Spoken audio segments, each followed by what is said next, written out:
Bonjour. Alors, je vais vous montrer comment est-ce que vous pouvez créer un événement Meet pour une réunion synchrone. Donc, si vous voulez avoir une réunion avec les étudiants d'accord, donc vous pouvez programmer une réunion Classroom avec une réunion Meet en fait à partir de Classroom. الحاجة الباهية هنا, c'est que vous allez générer un seul lien Classroom, c'est un lien unique que vous pouvez garder tout au long du semestre. Le lien هذاك تولي à chaque fois que tu veux avoir une nouvelle réunion, tu copies le lien وتقعد ديما في نفس البلاصة.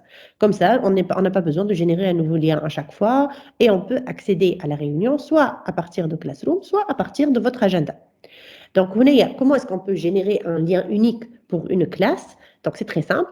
Vous l'avez peut-être remarqué, في Classroom, في الpage من قدام, vous pouvez trouver un petit rectangle qui s'appelle Meet. Donc, on a un bouton qui s'appelle générer un lien. Donc, quand je clique à générer un lien, il va me générer un lien unique associé au cours. Donc là, je peux en fait copier le lien header, j'en aurai peut-être besoin. Et puis, on peut définir est-ce qu'il est visible par les étudiants ou l'élève. Là, on est obligé de mettre oui parce que sinon ça ne sert à rien d'avoir un lien qui n'est pas visible, sauf si vous voulez tester avec au début la hache. Donc, initialement, il est toujours visible par les étudiants. Et je clique sur enregistrer. Donc, c'est un nouveau lien. Tu as un bouton qui s'appelle participer. Et à tout moment, on clique sur le bouton comme je notre la réunion. Donc, soit vous entendez avec quelqu'un entre le temps de la réunion comme Meet et vous cliquez tous les deux ensemble, soit vous programmez une réunion sur l'agenda. Donc, il fait son programme une réunion fixe que tous les étudiants de la classe peuvent voir, ça c'est important. نمشيو les travaux et devoirs ونمشيو نحلوا Google Agenda نتاعنا. Donc, في وسط Google Agenda, on peut trouver un ensemble d'agenda à côté. Donc, quel agenda vous pouvez voir l'agenda du cours qui vient d'être créé. Donc, le cours interne, l'agenda interne. Donc, pour pouvoir réaliser une réunion synchrone, je vais ajouter ici un nouvel événement sur l'agenda. Donc, par exemple, je veux dire, je vais avoir une réunion من الأربعة حتى الخمسة. Alors, je vais mettre chapitre 2. Et ici, donc le cours, je vais mettre le nom du cours, Big Data. Et puis ici, trois choses qui sont importantes. Première chose, vous devez définir l'horaire. Donc l'horaire, normalement, si vous avez fait drag and drop à la place il devrait être écrit ici. Sinon, vous pouvez dire, donc je peux modifier Hedi ou El Hedi. فما حاجة أخرى que vous pouvez faire, c'est de dire quelle est la fréquence, voilà, قداش من مرة باش يصير كل réunion هذيك. Ça peut être en fait un cours fixe, donc toutes les semaines. Donc on peut cliquer ici sur toutes les semaines le vendredi. لو كان نحب نقولوا مثلا toutes les semaines, أما ça s'arrête à une date définie, نمشيو هوني لpersonnaliser. Donc ننزل على personnaliser.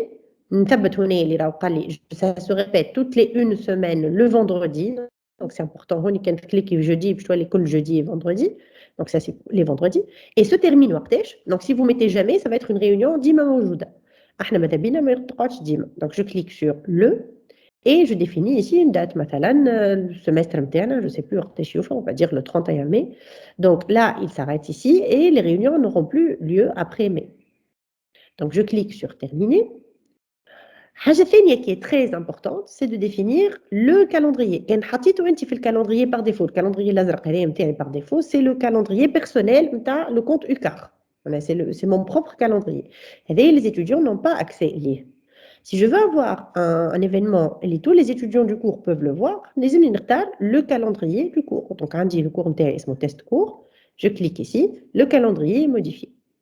حاجة ثالثة qui est très importante aussi, c'est finalement de rajouter une visioconférence Google Meet. Donc, il va me générer une nouvelle visioconférence. Et je ne veux pas une nouvelle visioconférence. Je veux utiliser la même visioconférence qui est dans Classroom pour être homogène. Donc, je vais à côté et il va me donner l'identifiant de la réunion et le numéro de téléphone. Donc, quand je clique sur le petit stylo ici à côté de l'identifiant, je vais modifier l'identifiant HEDEC. Donc, je supprime ça. Ensuite, je clique droit et je dis coller. علاش قلت coller هنا خاطرني قبيله كي مشيت هوني في الريونيون تاعي جيت هنا وقلت له copier le lien. Donc j'ai copié le lien نتاع الميت اللي صنعته في كلاسروم توا في وسط اجندا باش نمشي جو كول. Donc la valeur اللي موجوده هنا هوني هي بيدها نفس الريونيون اللي صنعتها في كلاسروم. Je clique ensuite sur enregistrer. Donc, le système, une nouvelle réunion. La réunion, elle est définie pour l'étudiant, pour tous les étudiants de la classe. En tant qu'étudiant, je donc نعاود نرجع للتست كور نتاعي نمشي travaux et devoirs ونعمل طلع على جوجل اجندا نتاعي. دونك في الاجندا جو في تروفي هالريونيون هذه. دونك نجم نكليكي عليها ونجم ننزل على participer avec جوجل ميت وقت اللي يجي الوقت نتاع الريونيون. ou alors je peux في وسط كلاس روم نمشي للفلو et je clique sur participer. Les deux opérations font la même chose. Ça veut dire que l'étudiant ou l'enseignant, il va participer à la réunion qui a été fixée par l'enseignant. Voilà.